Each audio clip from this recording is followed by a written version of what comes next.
Hi everyone, welcome to పుణ్య kitchen and vlogs. So ఇవాళ వీడియోలోన tasty పుల్లగా ఉండే గోంగూర పప్పు ఎలా తయారు చేసుకోవాలో చూసేద్దాం. అండ్ ఇది మనకు సైడ్ డిష్గా వడియాలు లాంటివి ఏమైనా తీసుకుని అన్నంలోకి తినేస్తే చాలా బాగుంటుంది. గోంగూర పప్పు తయారు విధానానికి కావాల్సినవి: పప్పు నేను ఈ కప్పుతో 2 కప్పులు కందిపప్పు, 1 కప్పు శనగపప్పు తీసుకున్నాను. సో 2 రకాల పప్పులు అయితే ఇందులో కందిపప్పు, శనగపప్పు టేస్ట్ బాగుంటుంది చాలా, అందువల్ల. సో ఇది మీకు వీలైతే గంట పాటు నానబెట్టుకోవచ్చు, లేదా టైం లేదు అంటే మినిమం అరగంట పాటు అయినా నానబెట్టుకుంటేనే ఉడకడానికి తొందరగా హెల్ప్ అవుతుంది పప్పు. గోంగూర, ఎర్ర గోంగూర తీసుకున్నాను. ఇది 1 కట్ట.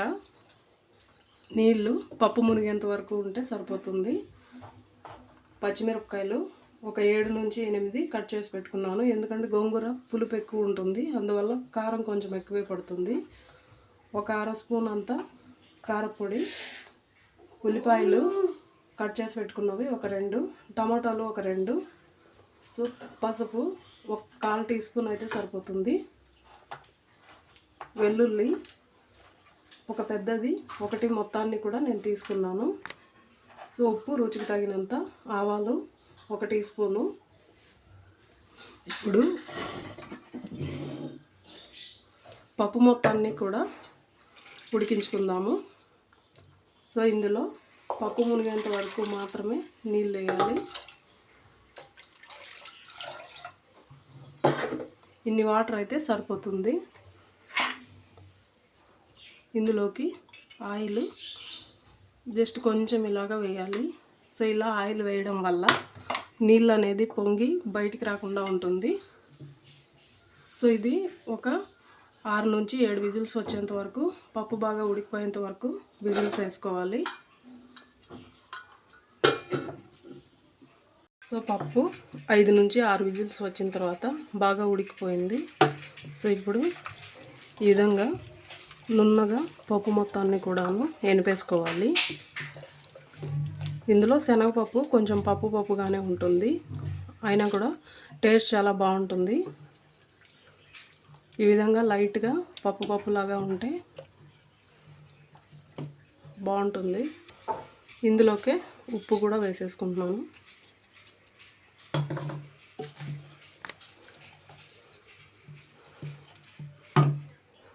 సో ఈ విధంగా పక్కన పెట్టేసుకుందాం. సో ఇప్పుడు కూరగాయలన్నీ కూడా పోపుకు పెట్టేసుకుందాం. సో ఇప్పుడు పాత్ర పెట్టేసుకున్నాక కొంచెం వేడైపోయిన తర్వాత ఆయిల్ 1 టేబుల్ స్పూన్ వేస్తున్నాను. సో ఆయిల్ అయితే కొంచెం ఎక్కువే పడుతుంది.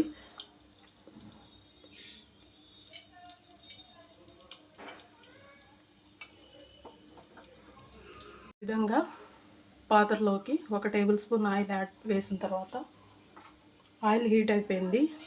ఇప్పుడు ఆవాలు,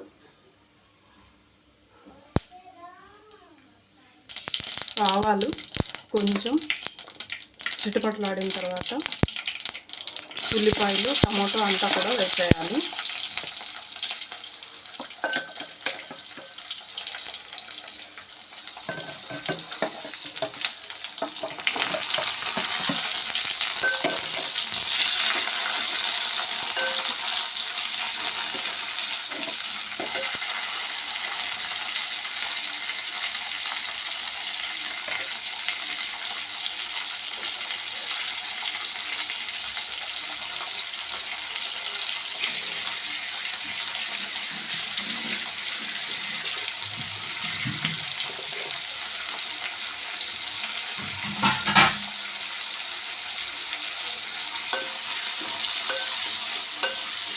ఈ కూరగాయలు మొత్తం కొంచెం రంగు మారేంత వరకు వేయించుకోవాలి. ఇప్పుడు వెల్లుల్లిపాయలు వేస్తున్నాను. మీరు డైరెక్ట్గా ఈ మొత్తాన్ని కూడా కుక్కర్కి వేసేటైతే వెల్లుల్లిపాయలు అలానే వేసుకోవచ్చు, లేదా ఈ విధంగా ఫ్రై చేసి వేసుకున్నట్టయితే సో ఇలాగా దంచుకోవాల్సి ఉంటుంది, లేదా మిక్సీకి పట్టేసుకోండి. ఇప్పుడు కొంచెం రంగు మారేంత వరకు మూత పెట్టేద్దాం.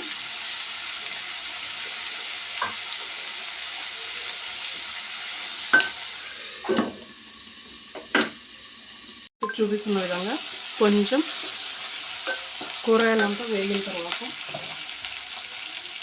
ఇందులోకి పసుపు వేస్తున్నాను.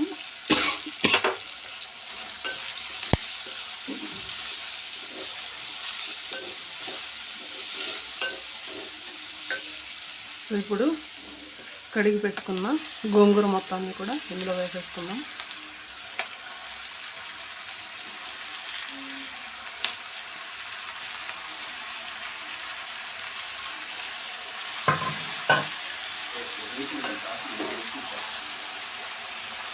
సో ఇది బాగా కలుపుకోవాలి, మొత్తం ఈ విధంగా వేగేలాగా ఈవెన్గా.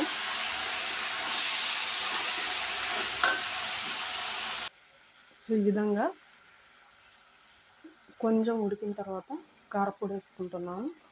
నేను ఉప్పు ఆల్రెడీ పప్పులోకి వేసుకున్నాను కాబట్టి నేను ఇక్కడ వేయట్లేదు. మీరు కావాలి అంటే ఇక్కడ ఇందులోనే వేసుకోవచ్చు. సో ఇప్పుడు ఇది ఆయిల్ మొత్తం సపరేట్ అయ్యేంత వరకు ఒక 3 నిమిషాలు మూత పెట్టి ఉడికించుకోవాలి. సో ఇక్కడ చూపిస్తున్న విధంగా 3 నిమిషాలు అయిన తర్వాత బాగా ఉడికిపోయి ఆయిల్ సపరేట్ అయిపోయి ఉంటుంది. ఈ స్టేజ్లో మనం ఎనుపుకున్నటువంటి పప్పు మొత్తాన్ని కూడా వేసేసుకుందాం.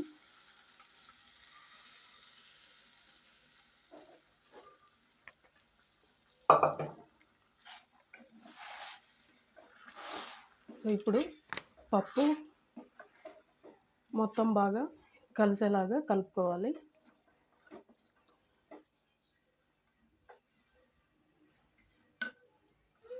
సో ఈ విధంగా మొత్తం కలిపేసుకున్న తర్వాత నీళ్ళు కొంచెం పోసుకుంటే సరిపోతుంది, లేదా మీకు కొంచెం నీళ్ళగా కావాలి అనుకుంటే మరికొన్ని నీళ్ళు పోసుకోవచ్చు. సో ఈ విధంగా కలుపుకున్న తర్వాత మూత పెట్టేసి మరొక 3 నిమిషాలు ఉడికించుకోవాలి. సో పప్పు అయితే రెడీ అయిపోతుంది.